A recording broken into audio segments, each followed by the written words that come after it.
got there. It's a legitimate company. You're getting all these contacts. I just want to name a few people that I recognize anyway, and you can either you can either describe it as one word, a sentence, or even want to share a story Mhm. about their character. Feel free. So I've got a list of names here. Sure. One of them, the first one on the list is William Peter Blatty. Yeah, I'm trying to think of the first time I worked with Bill. I think it was probably for the book imprint. Trying to think if Bill has ever been in the magazine. And he passed away a few years ago, but we worked with him a lot for the book line. We did, my goodness, we did a combination of The Exorcist and Legion. We did um, the Exorcist screenplay that he wrote. We did a bunch of his other screenplays in a collected volume.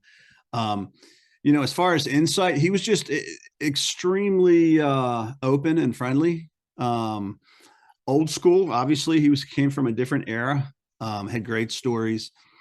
Um, just surprisingly open for someone of his stature. And as a matter of fact, I know he shared with Brian Freeman, who was my right hand man for decades at Cemetery Dance. I know he shared an unfinished novel, and for a while there, they were talking about collaborating and finishing it. Which again, for someone like of Bill Blatty's stature to do that, I thought was pretty amazing. So yeah, really nice guy. Clive Barker. You know what? Clive is a gentleman. Have never met him. Probably have published him a lot, both in the magazine and in the book imprint.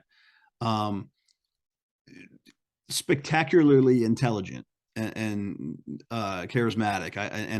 And that comes across immediately on the telephone. I've probably only spoken with him 3 or 4 times over the 35 years, but yeah, has always been a gentleman and has always been very generous. Anne Rice. Um, very little contact. I actually traded some messages with her on Facebook. And again, I mean, she couldn't have been any sweeter or kinder. But just a few projects we've worked on, and it was always, just very professional. But she was always very kind. Uh, this is the one where my band was like, "You got to put his name down." Ray Bradbury. Yeah. Um, Ray, just I grew up with a lot of Ray Bradbury and Richard Matheson and the old Twilight Zone guys, so it was always very surreal. I never met Ray. I was invited out there. I should have, but talking to him felt like you were talking to a big, smart, joyous kid. Um, and we did a lot. I mean, I got the opportunity to publish a book of his called a chapbook of burnout priests, rabbis, and something I can't remember. Um, but it had, the idea that we were publishing a book that was a Ray Bradbury book that was original to us, that would not exist out in the world were it not for Cemetery Dance, was just mind blowing. But again, very gracious and very kind, and someone who appreciated any kindness that you did for him. A lot of times that's lost, I think, just because people are busy and they're used to having their ass kissed, to be honest. So I think he was someone who always recognized when you went out of your way to do something for him. Joe Hill. Joe, awesome guy. Just my Joe Hill story it will always be when he submitted a short story, the Locust Sing story. I can't remember where the Locust Sing or something like that.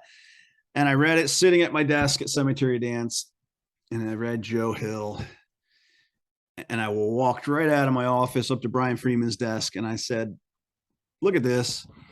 And I said, "Does that name mean anything to you?" And he looked at it, and it was a New England address, and the writing was wonderful. And I just, we went and we pulled whatever book it was that was dedicated to all of his children, and it said Joe Hillstrom, and I'm like, son of a gun, I think this is, now, to be honest, obviously I understood the fact that he was trying not to be Joseph King, But I felt like that it would have been disingenuous for me to go back to him and buy this story pretending I didn't know who it was. So I had to write back to him and say, hey, I really enjoyed your story. It's so well done. I'd love to use it. By the way, are you Steve's son? Because I know Stephen King. So he came back and he said, yes, how did you know? And thank you so much. But I don't, I really only want to publish if the edit, because I don't want there to be any influence. And so that's my Joe Hill story, is that I kind of found him out and had to be honest with him and tell him.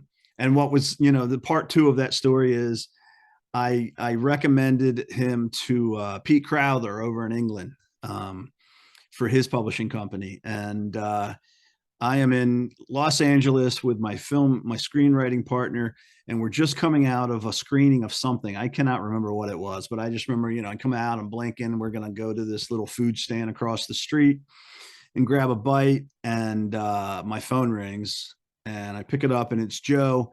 First time I've ever spoken to him. And he says, promise me you didn't tell Pete Crowther who I was. I said, I absolutely did not. I kept my word. And he says, because he just offered me a contract for 20th Century Ghosts for the collection. So that was neat. I was kind of, an integral part of his first, book publication. And I kept my word and didn't say a word. So yeah, Joe Hill, good guy, super smart, and part of a pretty wonderful family.